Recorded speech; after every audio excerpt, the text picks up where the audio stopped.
A contentious fight for both chambers of Congress lies ahead of the midterm elections. Political experts say Senate Republicans are using the Supreme Court nomination of Ketanji Brown Jackson to devise a campaign strategy for November. Though it's unclear just how events on the world stage, like the war in Ukraine, will actually influence voters. Experts say GOP leaders see opportunities in Judge Jackson's nomination to motivate their base of supporters on some key domestic issues. So Caitlin Huey-Burns is joining us now to talk a little bit more about this.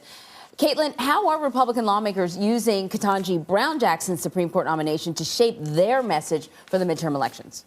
Hi, good morning. Well, Republicans have little recourse to prevent Ketanji Brown Jackson from becoming the first black woman to sit on the Supreme Court. They can delay her nomination a little bit, which we'll talk about, but they really don't have any recourse to stop her. So instead, they've been using these hearings as a way to kind of test drive some of their midterm messages. And they've really focused on themes surrounding crime. They've focused on her sentencing of child sex offenders.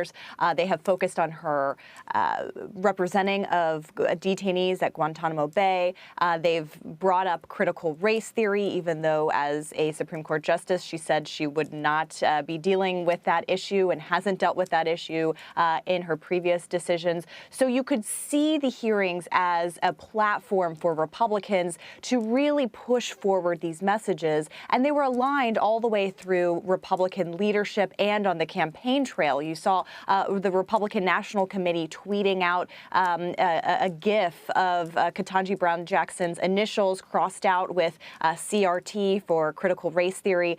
You saw leadership, the chairman of the national, the Senate, the Senate National, in charge of recruiting Republicans to run the Senate, to take over the Senate, Rick Scott, saying that, she is soft on crime. So this is a message that Republicans are hoping to push ahead of the midterms because they know eventually she's going to be confirmed to the court. Caitlin, a recent Gallup poll suggests 72% of Americans are dissatisfied with national policies to control or reduce crime. How can opponents use that against Judge Jackson?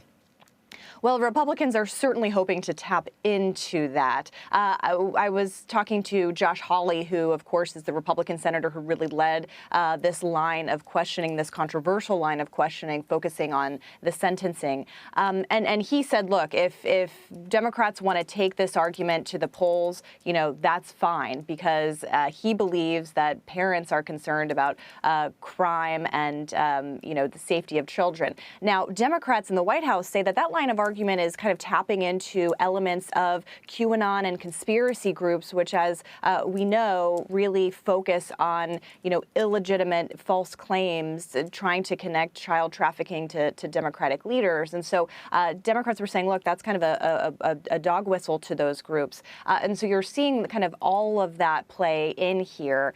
And there is this question, too, that I was posing to Republicans on Capitol Hill when I was asking lawmakers, what about the historic nature of Ketanji Brown Jackson's candidacy? She would be the first black woman to sit on the court. That was a campaign promise made by now President Biden while he was campaigning for president.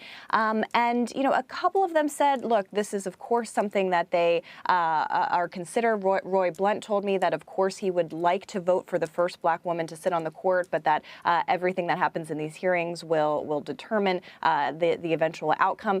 But the focus on some of these elements, crime and sentencing, I think, kind of showed a way around that. And it's clear what the agenda was here to really make this a midterm campaign issue. So there are also many GOP senators arguing that Judge Jackson's ideology and her Harvard Law School education makes her a part of a legal elite, which I guess is a criticism that she went to an Ivy League school. To me, it sounds like able to go to. I know it sounds like the criticism that we remember from sort of the Obama years as well. Like they sort of dusted that one off, and sort of the irony, of course, is that there are several Republican lawmakers who are also Ivy League graduates. So why is this, supposed to be a criticism that they're lodging against her? Why are they doing this?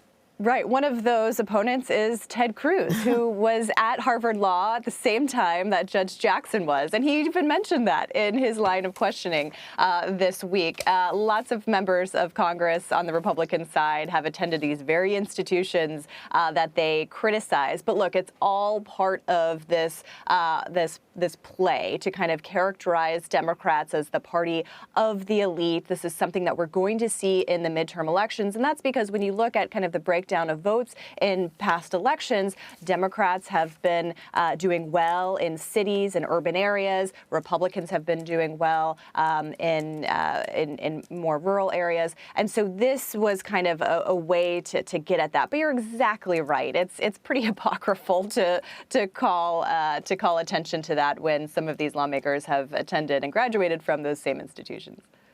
All right, Caitlin Huey-Burns for us in Washington. Caitlin, as always, we thank you. Thank you.